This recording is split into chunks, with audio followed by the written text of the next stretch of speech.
हर प्रदेश में कमेटी और हर प्रदेश के अधिकांश जिलों में कमेटी इसकी बन चुकी है। इसकी तरफ जो देश में तमाम अखबार एसोसिएशन बराबर मेरे पास आ रहे हैं कि साहब हम अपना एसोसिएशन आपके आईसना में मर्ज करते हैं। पहले भी महाराष्ट्र में भी 2 संगठन थे, उन्होंने मर्ज किया, राजस्थान में किया, अभी एक संपादक सम्मेलन था उसमें मर्ज किया। आंध्रा से 2 एसोसिएशन 14 तारीख को दिल्ली में आ रहे हैं अपने संगठन को।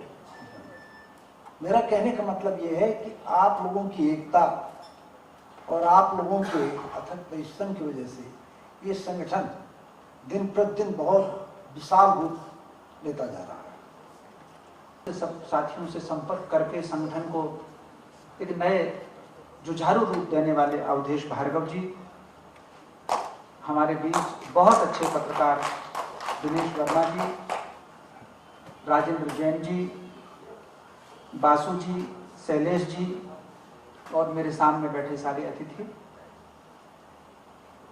ये बात सही है कि ये दौर संघर्ष का है और अगर संघर्ष नहीं करते तो हमको सफलताएं कम मिलती हैं।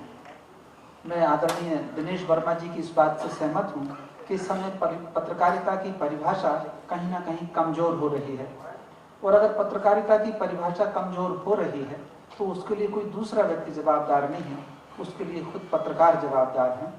पत्रकारिता का अवसान तो उसी दिन आरंभ हो गया था या उसकी परिभाषा में गिरावट उसी दिन आरंभ हो गई थी जब पत्रकारिता को मीडिया नाम मिला। मीडिया बहुत व्यापक शब्द है, इसमें कुछ भी हो सकता है। ये जो माइक मेरी बात आप तक पहुंचा रहा है ये भी एक मीडिया है, वो जो पोस्टमैन है जो चिट्ठी घर लेकर आता है वो भी मीडिया है, टेलीफोन भी मीडिया है। तो पत्रकारिता को जब उसको मीडिया के स्वरूप में ढाला गया तो पत्रकारिता का गिरावट या वो अवसान की ओर बढ़ गई थी। मीडिया का स्वरूप देना पत्रकारिता का एक बहुत बड़ा मकान होता है। कई बार अगर बहुत बड़ा मकान हो और अगर उसके मकान के जब खबरें बिकने लगी थी, आप कल्पना कर सकते हैं जो बड़े अखबार हैं, जो पत्रकारिता है, उनकी पत्रकारिता की खबरें अब पत्रकार चयन उसका तय नहीं करते, उसका स्थान भी अब पत्रकार उसका चयन नहीं करते। एक डिजाइनिंग विभाग होता है, वो सबसे पहले अपने विज्ञापनों को उस पन्ने पे तय करता है, वो फिर वो संपादकीय को देता है कि इसमें इतने कॉलम में इतनी जगह में आपको अपनी खबर देना है। तो अब पत्रकारिता की ये स्थिति आ गई।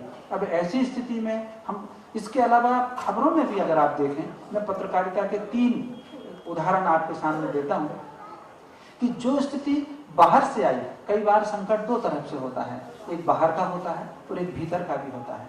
तो पत्रकारिता पर जो बाहर का संकट आया उसको पत्रकारिता क्या बोले क्या नहीं बोले। मैं सबसे पहले अपनी बात संक्षेप में रखूंगा कि इस मध्य प्रदेश के एक काफी गौरवशाली पत्रकार हुए आलोक तोमर जी, जिनका हाल फिलहाल निधन हो गया दिल्ली में। जब मैं दिल्ली आया तो जिन कुछ जर्नलिस्टों से प्रभावित हुआ उनमें सबसे ऊपर आलोक तोमर जी का नाम है। साहस के साथ सच कहने की कोई कला उनसे सीखे। मीडिया जो कि बहुत बड़ा बाजार और धंधा हो चुका है, मीडिया जो कि किसी आज़ादी के ज़माने में देश के मिशन के लिए काम करने वाला कोई माध्यम हुआ करता था। अग्रवाल जी लोग, माहेश्वरी जी लोग, गुप्ता जी लोग साइकिलों पे अखबार ले जाके निकाल के छापते थे, बेचते थे और लड़ते थे। उनकी तीसरी पीढ़ियां अब जो है शुद्ध धंधा कर रही हैं और उनके लिए पत्रकारिता कोई मिशन नहीं है, कोई पीड़ा नहीं है। वो हर साल बढ़ता हुआ टर्नओवर का ग्राफ देखने का माध्यम है। जैसे कोलगेट पेप्सी है, वैसे Dainik Bhaskar, Dainik Jagran, times of India है। मैं यहाँ पे सबसे पहले नमन करता हूँ आलोक तोमर जी को कि मैं भोपाल पहली बार आया हूँ, उनका प्रदेश है और भोपाल से उनका बड़ा लगाव रहा है।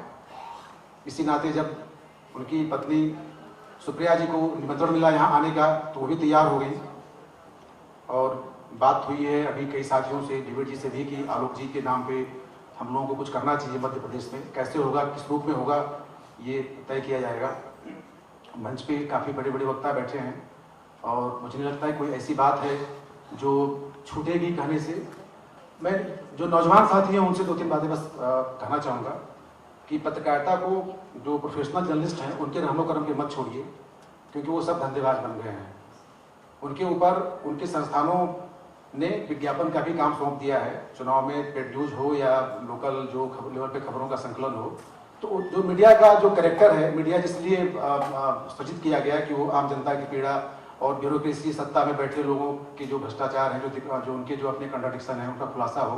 तो ऐसा कुछ नहीं हो रहा है। अब मीडिया, मेनस्ट्रीम मीडिया का मतलब हो गया है कि घपलों घोटालों को ढकना, उसके लिए वो काम कर रहे हैं। ऐसे दौर में सिटीजन जर्नलिज्म का दौर है, जहां पे आप हर आदमी जर्नलिस्ट है।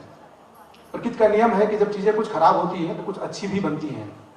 जब मिनिस्ट्री मीडिया पूरी तरह से भ्रष्ट हो रहा है, सत्ता के साथ सांठगांठ किए हुए भ्रष्ट पॉलिटिशियंस, भ्रष्ट ब्यूरोक्रेट्स, भ्रष्ट मीडिया वाले, भ्रष्ट न्यायपालिका एक लुटेरों का काकस बन चुका है और ढेर सारे लोग इस काकस में दलाली कर रहे हैं, ब्लैकमेलिंग कर रहे हैं और अपने अपने जीवन को जी रहे हैं। ऐसे में जो नौजवान हैं उनको बहुत साफ समझ लेना चाहिए कि मीडिया कई अरब डॉलर का कारोबार है, इसमें अच्छी नौकरियां मिल जाएंगी, आप बहुत अच्छा जीवन जी लेंगे, लेकिन वो जो मकसद है मीडिया का वो शायद आप पूरा न कर पाएं।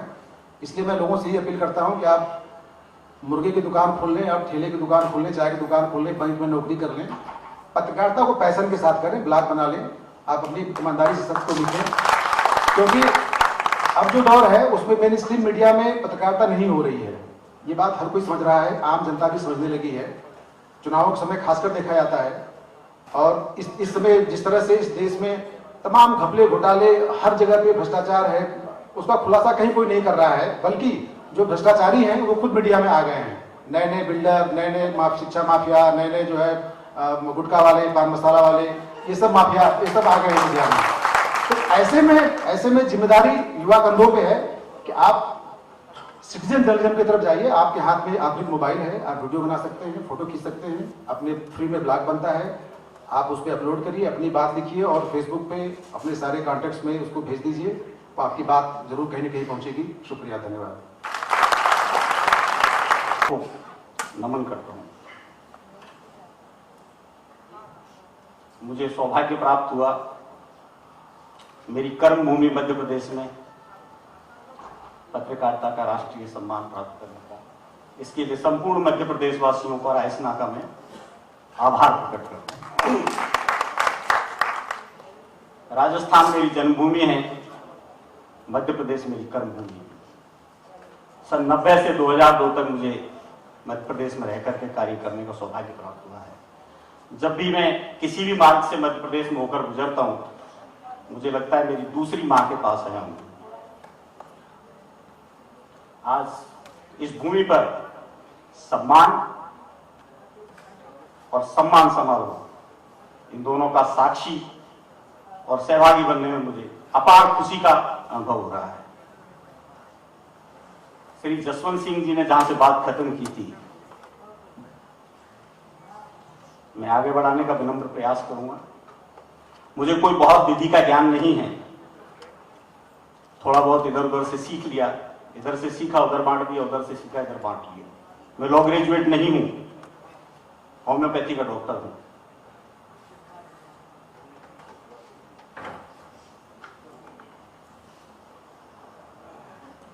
पहली बार पत्रकारिता शब्द सुना था जब मैं 10वीं में पढ़ता था, सन 78 में। क्या होती पत्रकारिता?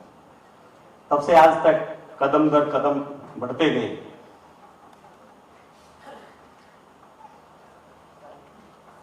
पत्रकारिता अनुच्छेद 19 भारतीय संविधान